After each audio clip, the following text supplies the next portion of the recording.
Good morning, everyone. What a blessed morning. What a blessing to know that we're in a time where we want to honor what Jesus Christ did for us. Where it started with the Last Supper that he had with his disciples. And it's such a special time. And it's right that we honor that. It's right that we praise and worship God and praise and worship Jesus Christ for this time. And I'm going to start this morning specifically with the Holy Communion. Because that's where Jesus started. That's when it started, this special time. So I'm going to read out of a scripture that is for me very, very important about the Holy Communion.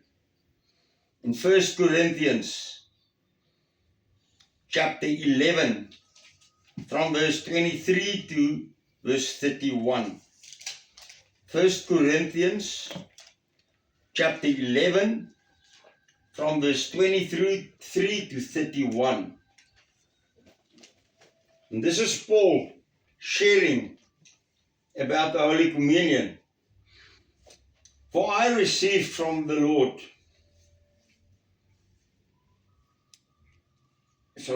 for I received from the Lord that which I also delivered to you, that the Lord Jesus, on the same night in which he was betrayed, took bread. And when he had given thanks, he broke it and said, "Take, eat. This is my body, which is broken for you. Do this in remembrance of me." In the same manner, he also took the cup after supper, saying, "This cup is the new covenant in my blood. This do as often as you drink it in remembrance of me. For as often as you eat the bread and drink this cup, you proclaim the Lord's death till he comes. Therefore, whoever eats this bread or drinks this cup of the Lord in any unworthy manner will be guilty of the body and blood of the Lord. But let a man examine himself, and let him eat of the bread and drink of the cup.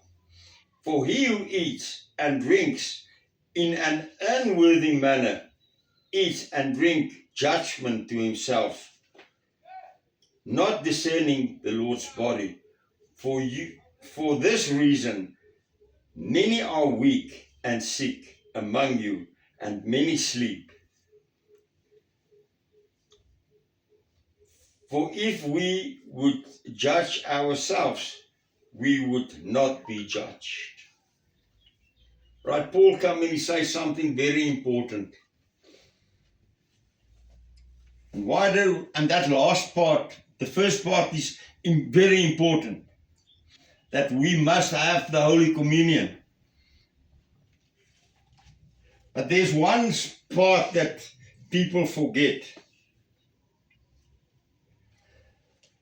And before we're going to have the Holy Communion, we're going to do something. I'm going to give about a minute. And I want you to quietly, in your own time, say to God, "God, if there's anything that's wrong in my life, I bring it before you today. If there's a bad relationship, if somebody treated me bad, Father, I forgive that person." Because the words say, before we have the Holy Communion, we must make right with our brothers and sisters. Make right towards those who did wrong to you. But where you did wrong to someone else, you go and you ask God this morning, "Father, forgive me." Because Father, when I want to take this Holy Communion, when I want to take that bread of Jesus to honor the body of Jesus Christ, I want to stand clean before you. When I take that grape juice and I use it, I want to stand clean before you because I don't want to be judged.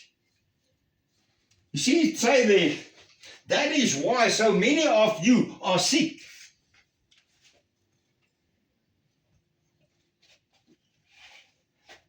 That's why so many Christians have problems. And they struggle to walk the road with God the right way. So let us really, it's so important. God has put that on my heart to share this morning. Because each one of us must long for that relationship with God where nothing is standing in the way with the relationship that we can have with Jesus Christ. The relationship that we have with God. You see the word say, for God so loved the world that he gave his only begotten Son, that whoever believes in him will be saved. And I believe that every one of us sitting here this morning believes that Jesus Christ died for them. And that he's their Lord and Savior. But I don't want us to have a situation where because of a bad relationship or an argument, or if somebody treated you bad and you can't forgive, that stand between you and a relationship with Jesus Christ. So, right, now we're going to each one first for a minute. You close your eyes, or your eyes can be open, but you just have a talk with God. Okay?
Okay.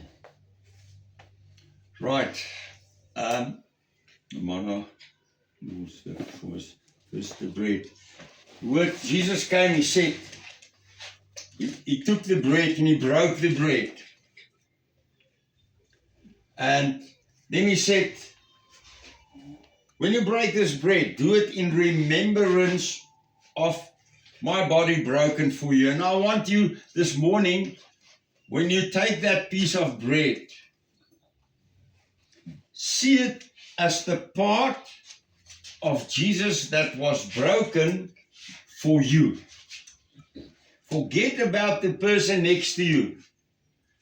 It's now, this morning, a focus between you and Jesus Christ. And this little piece, you see it as the part of the body of Jesus Christ, broken for you. And then you go on further, and he said, take that juice this morning, and when you use it, you think of me, of my blood that I spilled for you. Now, the average man have about 5 liters of blood in his body. And from the first time where they took Jesus' capture, from there, his blood started flowing for each one of us. And they've beaten him, they've treated him so badly.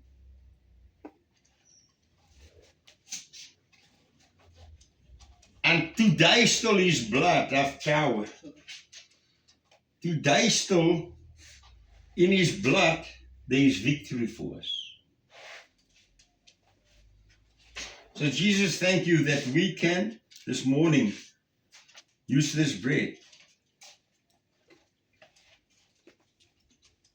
For Jesus, to honor you. Jesus, thank you. Thank you that your body was broken for each one of us. And Jesus, we do this in remembrance of what you did there. And Jesus, your blood flowed for each one of us. And we do this to honor what you did in remembrance of your blood that was flowing for us.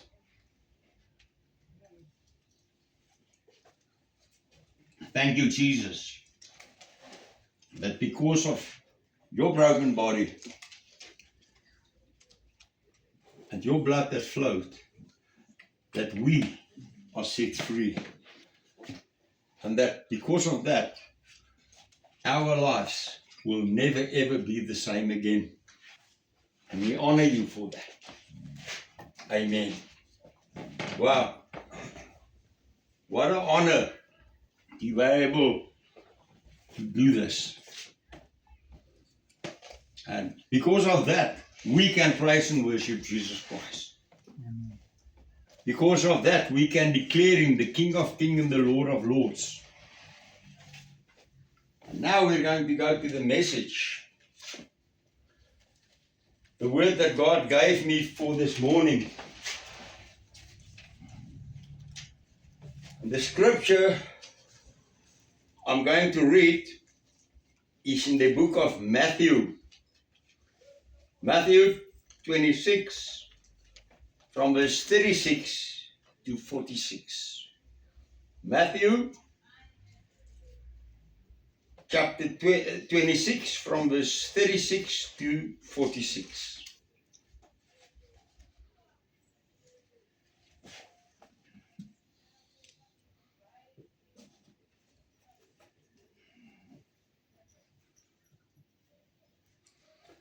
Then Jesus came with them to a place called Gethsemane and said to the disciples, "Sit here while I go and pray over there." And he took with him Peter and the 2 sons of Zebedee, and he began to be sorrowfully and deeply distressed. Then he said to them, "My soul is exceedingly sorrowful, even to death. Stay here and watch with me." And he went a little further and fell on his face and prayed, saying, "O my Father, if it is possible, let this cup pass from me. Nevertheless, not as I will, but as you will." Then he came to the disciples and found them sleeping, and said to Peter, "What? Could you not watch with me 1 hour? Watch and pray, lest you enter into temptation. The spirit indeed is willing, but the flesh is weak." Again, a second time, he went away and prayed, saying, "O my Father, if this cup cannot pass away from me unless I drink it, I will be done." And he came and found them asleep again. for their eyes were heavy. So he left them, went away again, and prayed the third time, saying the same words.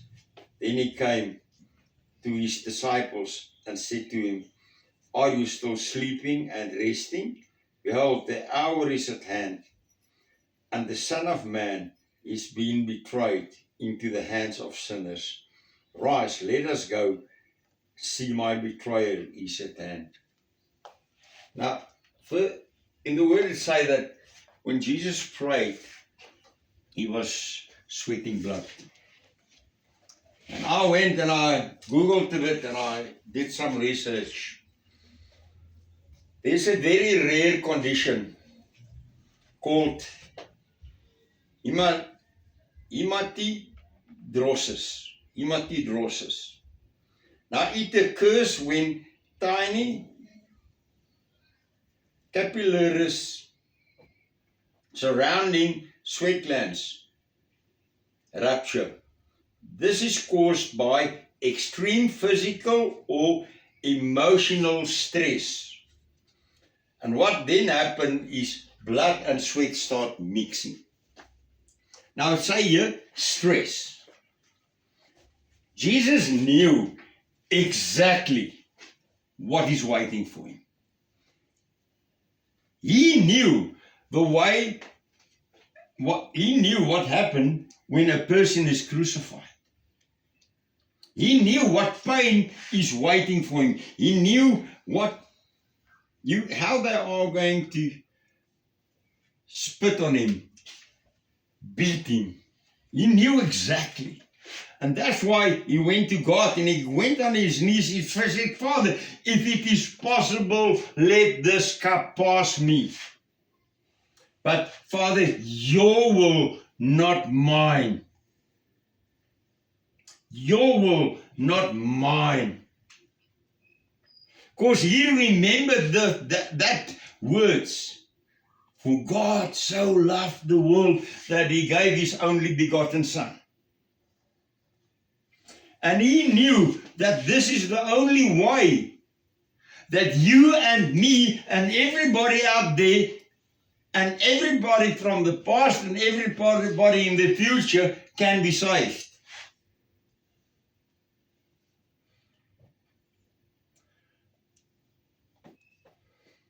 And that's why there was such a lot of stress on him that he started bleeding. When he prayed, and they say normally it appears on the forehead, in the face, and in the nose.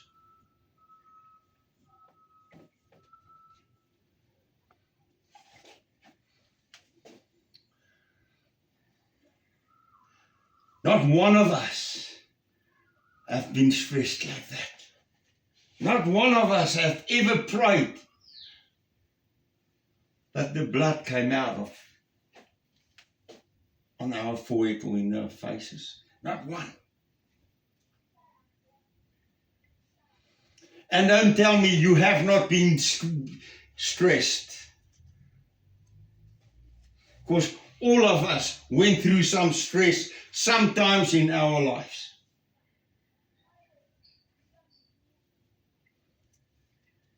Where you said, I don't know. I don't know. Not one of us have prayed down on our knees, praying and say, God help me and God help me, where the stress is so much that we started bleeding. You see why? Because when he was praying there, he already started taking the guilt of everyone in this world. That's where it started. When he had that Holy Communion, he knew this is going to happen. He knew who's going to betray him. He knew exactly. And you know what? He loved Judas Iscariot. He loved him very much.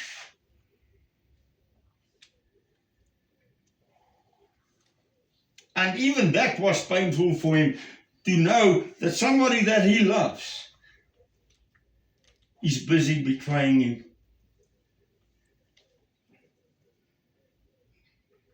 And how many times do we betray him today still? How many times do we fail him? If you think of yourself, each one of us, and think, how many times did I sin in this world? How many times were I guilty of sinning?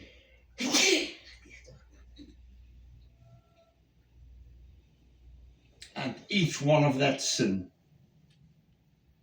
caused him to, when he prayed, started bleeding. Each one of that sins.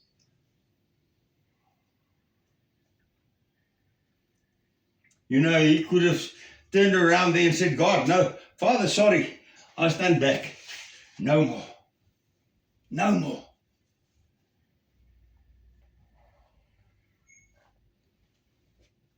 The woman here that do needlework, how many times have you, when you were working there, pricked yourself by accident with a needle? And it's, ouch, it's hurting.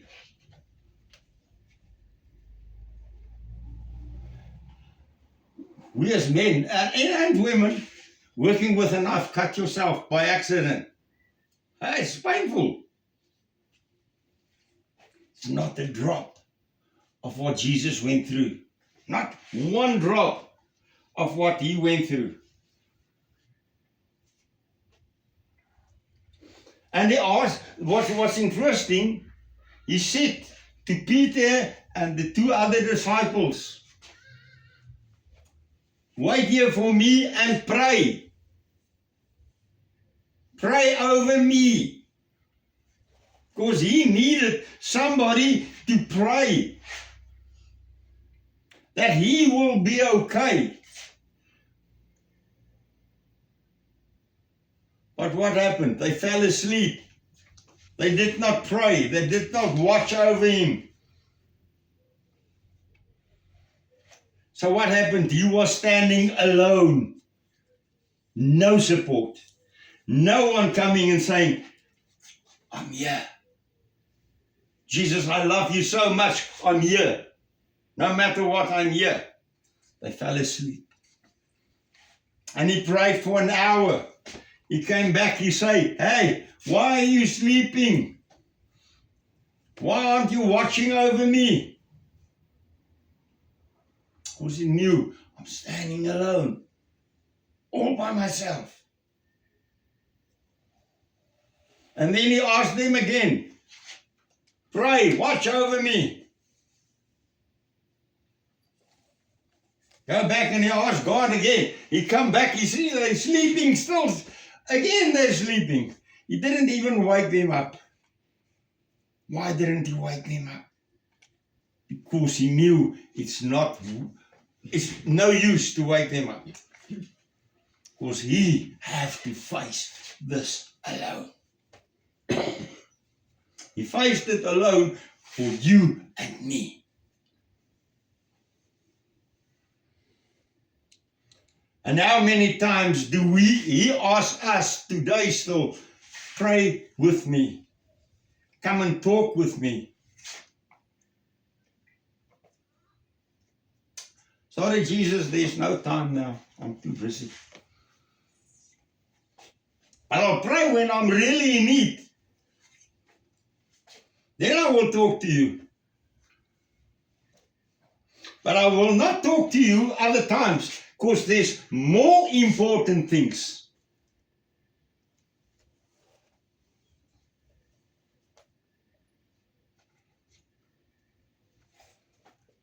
Amen. He faced all of this all by himself. Yes, the words say, for God so loved the world. But I want to ask something else.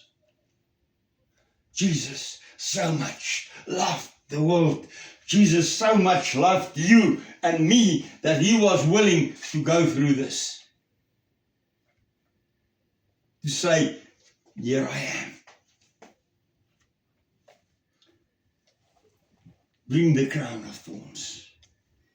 Here I am, bring the nails. Here I am, whip me, beat me. I will take it all by myself. Because even God have withdrawn from him at that time. That's why he shouted out when he was hanging on that cross and saying, Father, Father, where are you? Because he had to face it all by himself. He had to defeat Satan, and so not only Satan and all his demons. He had to defeat all by himself.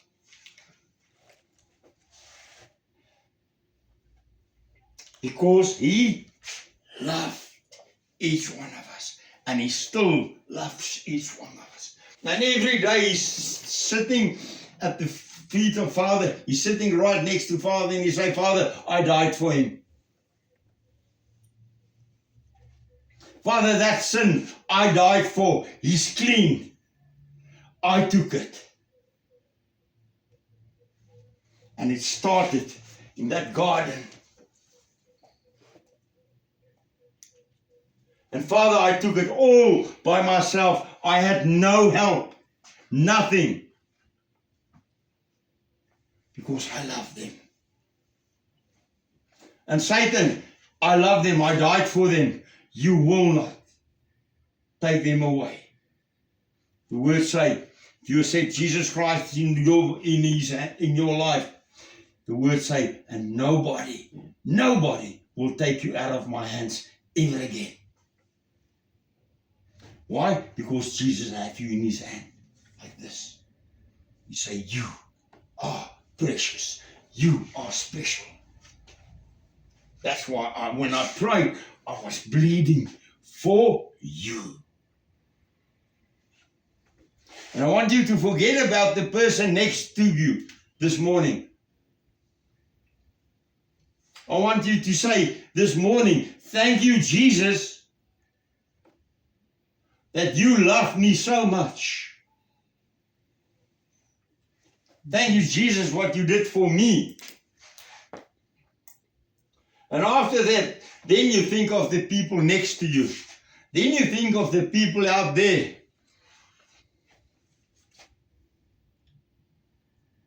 And then you make a decision and you say, from today onwards, I will share with people that don't have a relationship with Jesus Christ.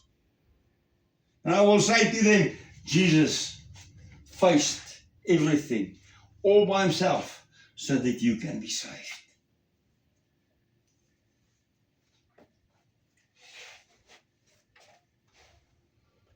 Wow, how special to just know. And then he said there,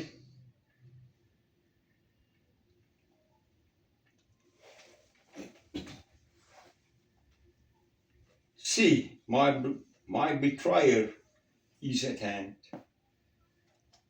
He knew. At that point, he knew already that Judas Iscariot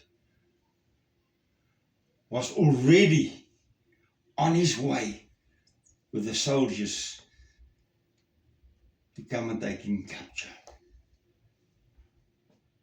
Knew it when he had the Holy Communion, the Last Supper, with his disciples. He first washed their feet and then he had the supper. Then he walked away. And yes, at the end of the day, he said, thank you, Father, that I can die for those that I love. Okay, let's pray. Father God, thank you for who you are. Father, thank you for your grace, your mercy, your love. Thank you, Father, that we just know that you are God. Jesus, thank you for what you did for each one of us. Jesus, we just want to bow down and say, wow. I think of that song, here I am to worship, here I am to bow down. Thank you that because of you, we are set free. Jesus, we want to honor you. We want to praise you. We want to worship you. And Father, may your Son, may this world realize that your Son is the only way to be able to enter heaven one day. Thank you, Father, for your grace, your love, and your mercy. Amen.